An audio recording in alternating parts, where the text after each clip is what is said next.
Hey everybody, I am holding the iPhone 11 Pro, and you can tell it's a Pro because it has this big square with 3 lenses on it and a matte finish. Now, those are the first things you'll notice about it, but what's important about it is what it can do and what's inside, so let's check it out.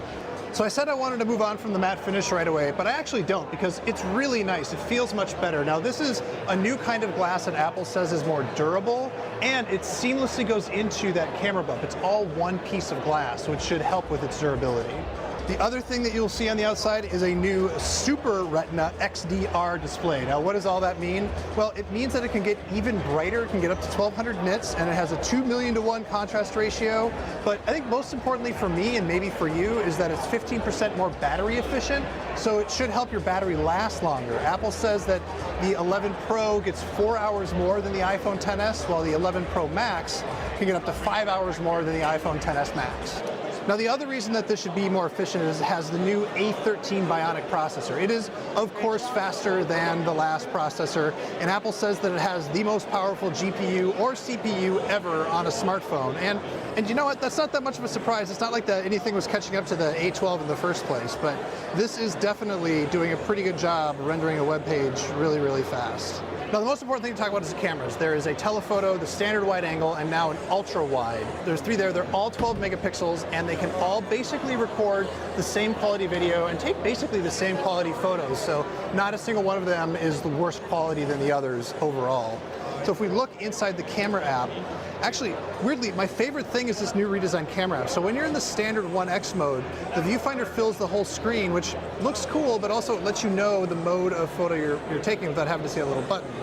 You can go to the wide and it zooms in, or we can go all the way in with the telephoto. Or like on a Samsung, you can drag your finger, and as you drag your finger, you can see it also shows you the millimeters. So if you actually speak like a camera person, you understand that the 2X is a 52mm equivalent, the wide is a 26mm equivalent, and then the ultra wide is a 13mm equivalent. Now, the selfie camera is also better now. It is a 12 megapixel camera, and it has a standard wide, or it zooms in, so you can choose whether you want the wide angle or not, but it is still a single lens. Speaking of the selfie camera, up here there's also, of course, Face ID. Apple says it's faster, but it also says that it works better at multiple angles, so you won't have to pick up the phone and look at it with a bunch of attention. It might work when you're just on your desk and you glance at it. Now, there are some other features in the camera we're talking about. One thing that isn't here yet is night mode, which will be hopefully an equivalent to what the Google Pixel is doing, or theoretically better.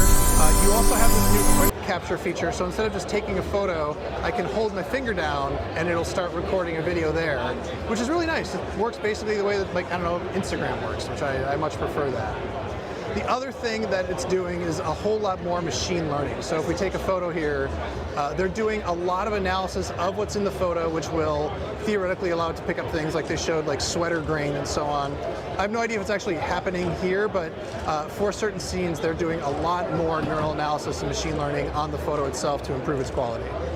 Now, there are a few other odds and ends to talk about. It comes in a new midnight green color, which hopefully we're gonna go see, and I deeply love the midnight green color. Like, way too much. It no longer has like the haptic 3D touch. You sort of do long presses instead to do that, and I don't miss that at all. It still uses a lightning port, wah wah, but it comes with an 18-watt charger in the box, finally, and that 18-watt charger uses USB-C, finally. So, you know, baby steps, we're getting there, so that's exciting. So this iPhone 11 Pro starts at $999. The iPhone 11 Pro Max starts at $1099. You can get different storage options to bring the Pro Max all the way up to, I think, $1,450. Pre-orders start on September 13th, and they start shipping on September 20th, so really quick. Hey everybody, thanks so much for watching. It's Apple Day. It's always crazy in here. It's super crazy behind me, and we're gonna go into the craziness and get more hands-on, so keep it locked to The Verge.